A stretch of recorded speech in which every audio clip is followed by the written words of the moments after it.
चवीच गोकुळ लई भारी। गोकुळ दूध आणि दर्जेदार दुग्ध उत्पादने, चव आहे कोल्हापुरी, गोकुळ लई भारी। 28,959 मतदारांना एक आनंदाची बातमी देतो की आज 5 वाजता मुंबईवरून हायकोर्टातून एक फोन आला। एवाय पाटील साहेब आणि जयसिंगराव गुजरे यांचा बदल अर्ज फेटाळला आणि भोगावतीच्या या निवडणुकीचे मार्ग मोकळे झाले। काल इथं एवाय पाटील काय काय बोलले त्याचं हे पहिलं उत्तर लक्षामध्ये घ्या। ही जनता भोगावती शिक्षण प्रसारक मंडळाच्या निवडणुकीमध्ये भूकंप घडवणारा आणि विमान सत्तेवरती येणारा हेही या मंडळावरती बसतो। एवढे पाटील साहेब या विठलाईच्या पवित्र मांडावरती तुम्ही या ताहळे गावात जेवढा वेळ आला नसताना तेवढा वेळ या पवित्र मांडावरती मी बोललोय आणि माझे विद्यार्थी इथं ते साक्षीला आहे। निश्चितपणानं आमचा पॅनेल सत्तेवरती येणार, कारण गेल्या 25-30 वर्षाच्या संघर्षाच्या प्रवासामध्ये वाडाविरुद्ध गावागाड्याच्या संघर्षामध्ये आम्ही आमचं रक्त आटवलंय आणि हा संघर्ष करत असताना भीतीचा व्हायरस आमच्या अंगाला कधी भावानं शिवला नाही। आम्ही आयुष्यामध्ये कधी कुणाचा विश्वासघात केला नाही, कुणाची फसवणूक केली नाही। एवाय साहेब, विश्वासघात आणि फसवणूक ही 2 शस्त्र घेऊन तुम्ही राजकारणामध्ये उतरला, म्हणून सातत्यानं तुम्हाला पराभवाला सामोरं जावं लागतं। जयसिंगराव गुजरे हे एवाय पाटलांचे वसुलीचे कारकून लक्षामध्ये घ्या। जयसिंगरावांचा दोष नाही। नेता जसा आदेश देईल ना तशा पद्धतीनं त्या ठिकाणी जयसिंगराव काम करत राहिले। एवाय पाटील साहेब, जयसिंगरावांचा माझा परवा फोन झाला। या पॅनेलची रचना करत असताना निदान जयसिंगरावांना एखादा फोन करून एवाय साहेब विचारायचं तरी होतं, अरे वापराने फेकून द्या, ही जी तुमची नीती आहे ना ती नीती आम्हाला त्रास करते आणि त्याचा आम्हाला राग येतोय। या पवित्र मार्गावरती एवाय साहेब अजून 2-3 दिवस आहेत। तुम्ही जयसिंगरावांना घेऊन या पवित्र मांडावरती या।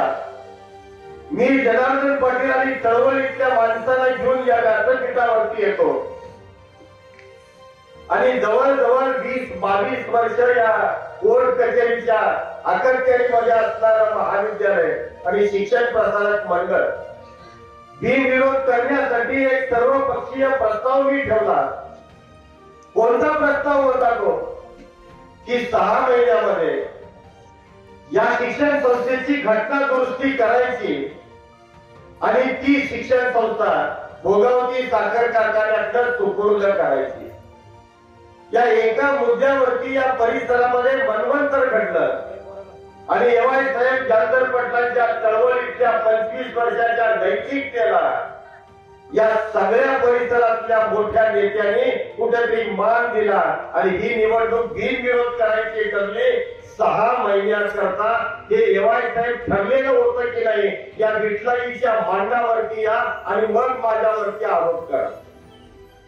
6 महिन्यामध्ये तुम्ही ते परत केलं का हे एवाय साहेब तुम्ही दुसरं उत्तर द्या, कारण तुमचा चेअरमन या ठिकाणी केलेला होता आणि ती नैतिक जबाबदारी तुमची होती, म्हणून एवाय साहेब आम्हाला राग येतोय।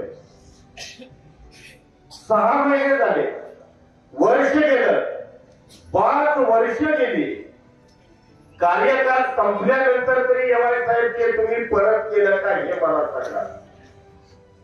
5 वर्ष गेल्यानंतर आज 8 वर्ष गेली आणि अगदी ही निवडणूक 2 दिवसावर असताना सुद्धा परत ती शिक्षण प्रसारक माझ्याकडेच कसं राहील म्हणून कोर्टामध्ये तुम्ही बदल अर्ज केला, तो आज एवाय साहेब कोर्टानं फेटाळला। हा विठलाईनं या पॅनेलला दिलेला प्रसाद आहे भावानो, हे लक्षामध्ये घ्या।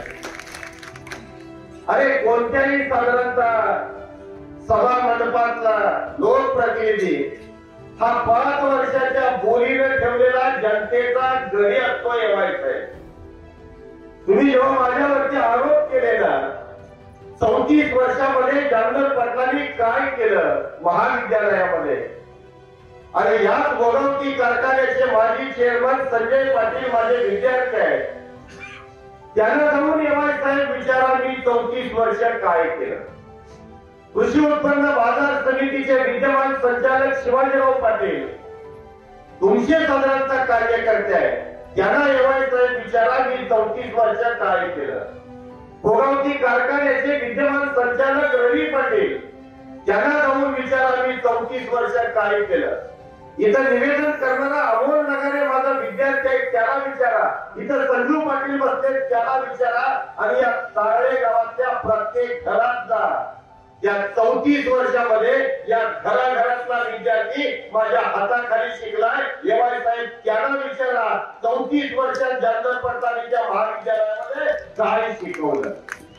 एवढा पाटलांच्या वरती बोलल्यानंतर त्यांच्या कार्यकर्त्यांना राग येणं स्वाभाविक आहे, पण आम्हाला राग एवढ्यासाठी येतोय की हे शिक्षण प्रसारक मंडळ या परिसरातल्या 28,959 शेतकऱ्यांचं व्हावं याच्यासाठी आम्ही रक्त हटवलंय. हेही लक्षामध्ये घ्या. तुम्ही काही माझे शत्रू नाही, तुम्ही काही माझा बांध दाबलेला नाही एवढाच आहे. अगदी तुम्हाला कदाचित धैर्यशील पाटील साहेब मी बोललेलो नाही, पण ज्या दिवशी आमचं पॅनेल झालं त्या दिवशी तुम्हाला सांगतोय का एवढा साहेबांचा मला फोन आलाय, जामदार पाटील साहेब पॅनेलची काय काय परिस्थिती आहे. त्यावेळी मी तुम्हाला सांगितलंय की धैर्यशील पाटील आमच्या पॅनेल बरोबर यायला लागलेले आहे, आणि एवढा पाटील हा उद्याच्या काळातला तुम्हाला मोठा धक्का आहे. अजूनही सांगतो कुठेतरी ही निवडणूक मिटवा आणि सन्मानानं त्या सभागृहामध्ये जा. आता हेही या मंचावरती सांगतो की तुमचा एकही माणूस त्या शिक्षण प्रसारक मंडळामध्ये जाणार नाही. आमचे 13च्या 13 ही जनता वादत गाजत त्या शिक्षण प्रसारक मंडळामध्ये पाठवणार आहे, हे लक्षामध्ये घ्या. जेव्हा साहेब तुम्ही दंगा जरूर करा, पण तुमचा दंगा का नाही मॅच पेक्षा सिंहनगरचा दंगा जसा जास्त असतो ना तसा तुमचा दंगा आम्हाला वाटायला लागलाय. अरे शिकार आम्ही केली आणि फरी तुम्ही वाटून घेताय, याचा आम्हाला राग येतोय, लक्षामध्ये घ्या. कारण याच मंडळावरती तुम्ही टीका केली, याच मंडळावरती तुम्ही टीका केली की धैर्यशील हे बाळ आहे. एवढे पाटील साहेब तुमच्या पॅनेलचा तोच कर्दनकार आहे, हे लक्षामध्ये घ्या. अरे एवढे पाटलांना बाळ म्हणत असताना ज्या स्वर्गीय दादासाहेब पाटील कौलवकरांनी तुम्हाला जिल्हा बँकेची पायरी तुमच्या हाताला धरून दाखवली, त्यांच्या नातवावरती टीका करत असताना सुद्धा तुम्ही 10 वेळेला विचार करायला हवा होता. तुम्ही असंही काल या मंडळावरती म्हणाला की जामदार पाटील जणू काही स्वतःला परमेश्वराचा अवतारच समजायला लागला आहे. एवढे पाटील साहेब मी नऊवारी साडीच्या आईचा आणि पंजापट्ट्याच्या बापाचा एक सामान्य शेतकऱ्याचा कष्टकऱ्याचा मुलगा आहे. आधी माझा हात जर हातामध्ये घेतला तर तो हात तुम्हाला सांगेल की हा हात शेतकऱ्याचा आहे. तुमचा हात जर एवढे साहेब हातात घेतला तर तो लोण्यासारखा मऊ लागतोय. माझ्या बायकोचा हात सुद्धा त्याच्यापेक्षा कठीण आहे. एवढे साहेब माझ्या नादाला लागू नका. आम्ही फार तरी फटिंग माणसं आहे. या महाराष्ट्रातल्या अनेक लोक त्यांचा माज आम्ही उतरवलाय, तुमचा माज उतरवायला एवढाच आहे. आम्हाला फार वेळ लागणार नाही. आमच्यावरती टीका करत असताना जपून करा, मला चेअरमन करा असं मी तुम्हाला कधी म्हणालो. आणि एवढाच साहेब या मंडळावरती सांगतो धैर्यशील पाटील ठरवलं तर जामदार पाटील चेअरमन सुद्धा होईल. कुठलाहीनं त्याला तशी तू बुद्धी द्यावी. पण उद्याच्या काळात मेजॉरिटी झाल्यानंतर या पॅनेलचे प्रमुख म्हणून पहिला मान तो धैर्यशील पाटलांचा असेल, हे सांगताना मला कसं वाटत नाही. आम्ही भावांवर धर्मयुद्ध खेळतोय आणि मला विश्वास आहे मी प्रामाणिक आहे. आयुष्यामध्ये हरामीच्या रुपयाला कधी आम्ही स्पर्श केलेला नाही. एवढा साहेब माझं पोट भरलंय. तुमचं पोट आधारशी असेल तर माझ्यावरती जरूरपणाला टीका करा. माझ्यावरती टीका करून तुमची जर राजकीय उंची वाढणार असेल तर जरूर माझ्यावरती तुम्ही टीका करा. पण एवढा साहेब या परिसरात राजकारण करण्यासाठी तुम्ही जरूर या. अरे ते आमचं कुठेतरी ज्ञान मंदिर आहे. तुम्ही तुमचा जसं एक महाविद्यालय चालवताय तसं इथल्या गोरगरीब कष्टकऱ्यांच्या मुलांच्यासाठी दादासाहेबांनी उभं केलेलं ते जे ज्ञान मंदिर आहे ना हे राजकारण दिली तेव्हा आज तिची परिस्थिती तुम्ही बघितली का? काय परिस्थिती आहे? 6,000 विद्यार्थ्यांची संख्या जवळजवळ 2,500 वरती आहे. तुम्ही जयसिंगरावांनी फ्री होम चालू केलं ते बंद पडलं. व्यवसाय विभाग आणखी 2 वर्षामध्ये बंद पडणार आहे. 2,500 विद्यार्थी संख्या 6,000 ची 2,500 वर आली. अनेक शिक्षक तरबलत झाले, अनेक तुकड्या गेल्या. नोकर भरतीचे पैसे तुम्ही एटीसी सर्टिफिकेट खाली जमा करतो म्हटला होता, कुठं आहेत ते पैसे? तिथं प्राचार्य नाही. तुम्ही खूप कामं केली म्हणताय. ते मुलींचं वसतिगृह जे बांधलंय ते पेडणेकरांनी बांधून दिलं.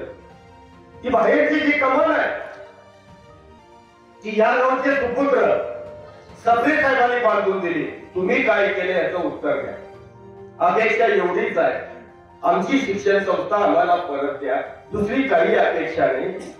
आणि एवढंच सांगतो की या पॅनेलच्या 13 उमेदवारांना येवाई साहेब भाग्यवान आहे, कशाने घात केला. धन्यवाद.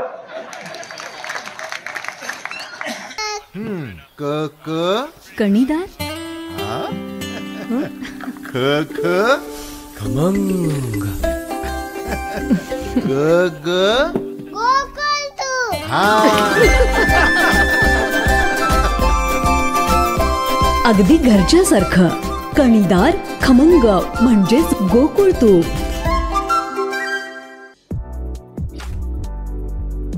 ताज्या घडामोडींसाठी RK न्यूजच्या YouTube चॅनेलला सबस्क्राईब करा आणि बेल आयकॉनला क्लिक करायला विसरू नका.